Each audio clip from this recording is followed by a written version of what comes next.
Hello, my name is Sarah Govan, and I'm excited to share my final project with you. I'll be exploring an Indigenous literary piece that really stood out to me this semester.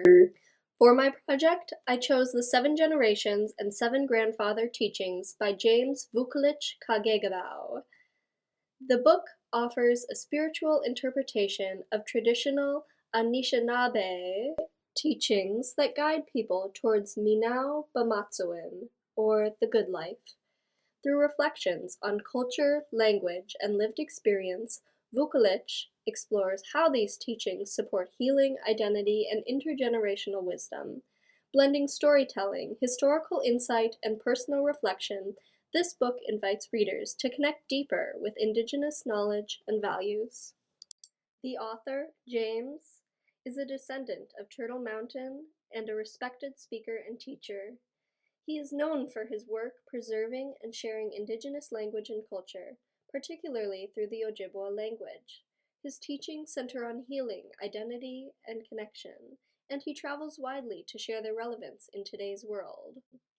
This book grew out of years of speaking about two core Anishinaabe concepts: the Seven Generations philosophy and the Seven Grandfather teachings.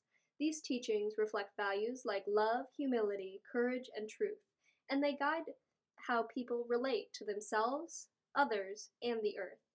The Seven Generations concept encourages reflection on how our actions affect those who came before us and those yet to come. Vukolich shares these teachings through brief, thoughtful reflections written in accessible, gentle language. The book serves as a bridge between traditional Indigenous wisdom and everyday life, inviting readers into a more mindful and connected way of being.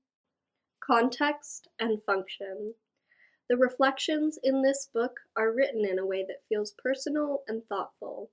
Each teaching is paired with a short passage that invites the reader to pause and consider what it means for their own life. The format is not organized by chapters or a structured argument.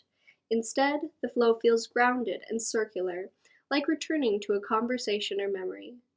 That creates a rhythm that feels more relational than instructional. Vukolich weaves the Seven Generations philosophy throughout the book. This perspective centers the reader in a continuum of responsibility, 3 generations behind and 3 ahead. It encourages long-term thinking and intergenerational care. The teachings are not just values to memorize, they are lived practices that ripple through time and relationships. This philosophy anchors the book and gives the reflections a deeper, more lasting weight.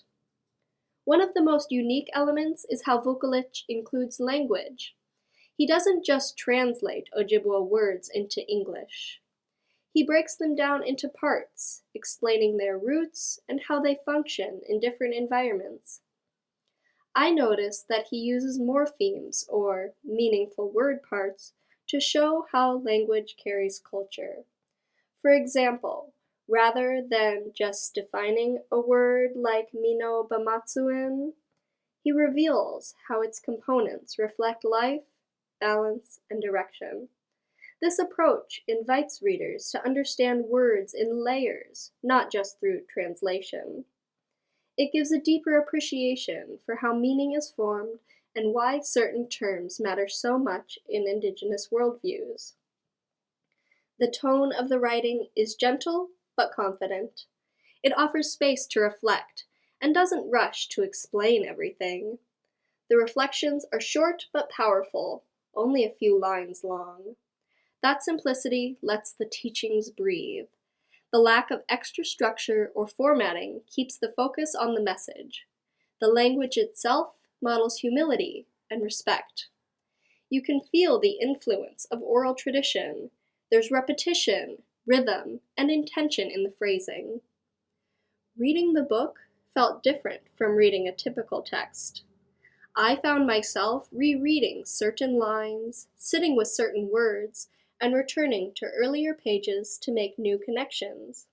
The reflections create a sense of stillness.